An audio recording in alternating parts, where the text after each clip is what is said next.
pas une qui n'a pas à être adressée en dispositif technologique du groupe de la tout, qui lui permet d'envoyer des courriers, des mails ou d'échanger des papiers avec les correspondants qui ont aussi le même dispositif électronique. Quand je vais regarder à un parent qui habite mon village, où son nom ou son père ne dispose pas de la technologie le permettant de recevoir en direct, le mail du fils qui est aux États-Unis, qu'est-ce qu'on fait? Le fils qui est aux États-Unis envoie le message électronique à la poste qui a une adresse électronique et qui distribue le courrier à son papa ou à son oncle dans la circonscription postale où se trouve ce bureau de poste.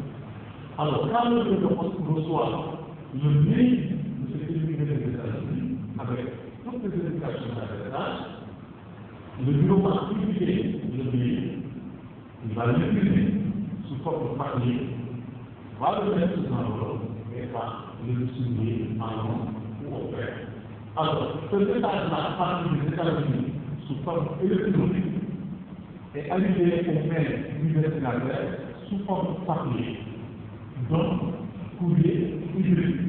On ne fait pas purement simplement dans un courrier papier, mais on ne fait pas aussi purement simplement dans un courrier électronique. On est dans un courrier hybride. Maintenant, à partir de cette définition simple, il y a une exploitation tout à fait qu'on peut faire sur la technologie du courrier hybride. Et les clients sur lesquels les petits postes se comptent, ce n'est pas à proprement parler les personnes, les individus, les clients, les personnes publiques, mais c'est surtout les personnes morales, les familles, ce qu'on appelle les facturations. Vous avez la société vous avez la société des taux, vous avez la société des Chine, et vous avez l'AMP, etc., pour le contact, etc. Donc, toutes les sociétés qui, au mois de mois, sont obligés de publier un lot assez important de factures pour signifier à leurs clients qu'ils doivent payer de factures pour faire le montant à quelqu'un, etc. Ce sont ces sociétés-là qui sont les clients potentiels du centre de courrier hybride. Alors, comment les choses vont se passer?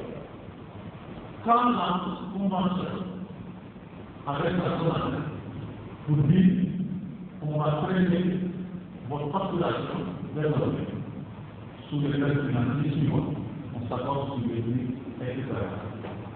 Tant lui que les techniciens de la zone et de la poste s'entendront sur un système de codage qui permettra de recevoir de la zone sous forme électronique et online toutes les données relatives à la facturation d'un mois de l'heure.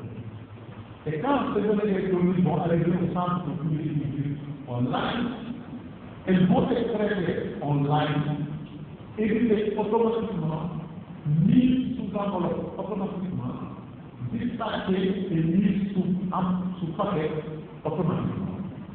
Alors, depuis la collage jusqu'à la confection finale de ces paquets qui contiennent la destination des factures, l'homme n'est pas exécuté, puisque toute la machine a été paramétrée en compétence. Et quand l'homme est terminé, c'est pour se distribuer du paquet pour maintenant la distribution de ces envois-là. Alors, ça se passera comme ça avec d'autres clients, avec lesquels on aura un autre paramétrage, avec d'autres clients, avec d'autres clients, avec d'autres clients. Alors,